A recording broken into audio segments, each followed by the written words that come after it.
Romans 8 verse 6.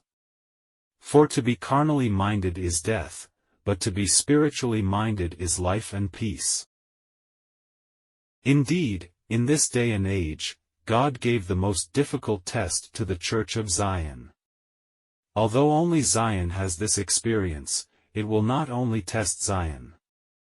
All those around us who know of Zion's existence will be tested. God will test them with the questions given to Zion.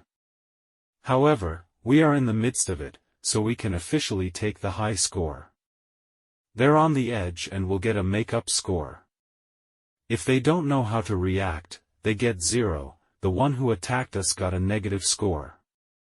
Looking back at the layout, why is this generation's test different from the past? Because what's being tested now is character, and the questions can't be the same as before. If they are the same, there is no way to test a person's character, okay? Over the years, even if we utter a few words in everyday life, such as, 100 times blessing, etc., will also be tested. Basically, the trials and delays we endure, it's unprecedented, right? In contrast, while God tests our character, it will also allow us to show a nobler character. It is like Abraham offering Isaac. He must show in the process that he believes in God and loves God more than others, even to the point of believing that God would raise his son from the ashes. In this way, he can become the father of faith. So what we face is a big test, but the reason why I can get high scores is because this test surrounds me. What is around me? Yes, there are objective circumstances, but if the whole test holds, it's all from the information I share, like oxygen therapy, and the actions and the momentum that I led. These revolve around the message God has given me. So, I was the first to be tested, and successfully passed the particular grade. That's prophetic and apostolic. No doubt the whole test is based on my presence. I got higher marks than others, just as when the Lord Jesus Christ was alive, the test is based on his presence, as it was during Moses' time. So, when the Korah party tried to destroy Moses, what will happen? Alright. They're going straight to hell. In fact, the trials of the feasts, the building of the temple and the tabernacle, and the relationship between the festivals, all with Moses as the axis. Because it's all built around his message and his accomplishments. So it makes sense that others can't catch up. It's too early for them to be Moses. There is only one Moses. They must not become a second or third Moses.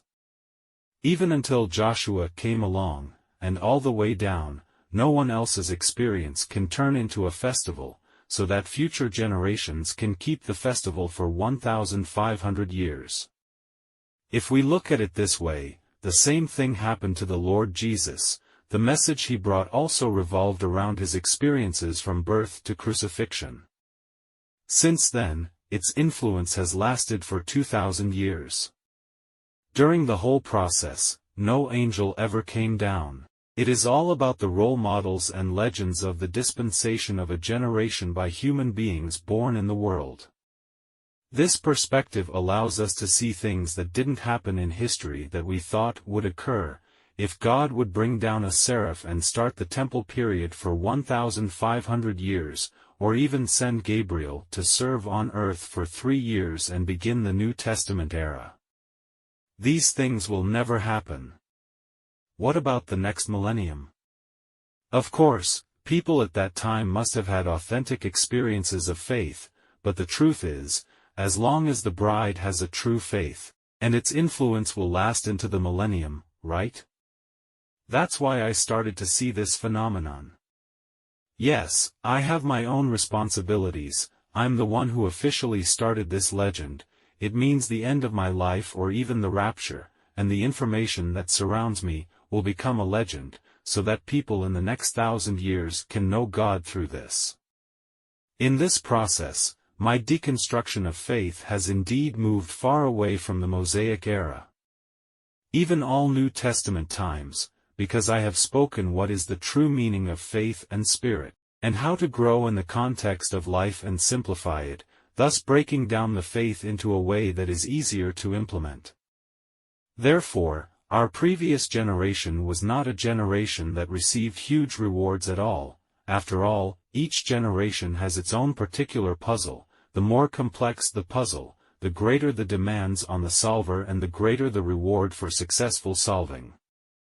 Going back to the first generation, the Old Testament, given the magnitude of the puzzle, God didn't expect anyone of that generation to be able to solve it, including information about the Lord Jesus being born, crucified, and made a sinless lamb. God didn't expect it, and it didn't happen. At that time, although the difficulty of the puzzles was high, the requirements for the solvers were relatively low. God did not expect anyone to solve it. In contrast, the puzzles of the New Testament era have increased in difficulty. That puts a lot more on the solver.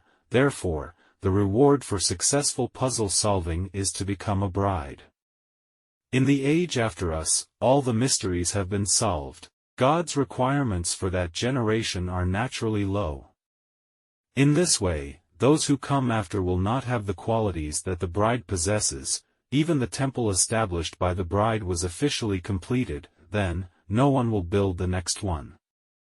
This is exactly what you are witnessing and what I am talking about. Romans 8 verse 6. For to be carnally minded is death, but to be spiritually minded is life and peace. Yeah, it is up to you. Though the living legend has begun, you are the chosen one, champion.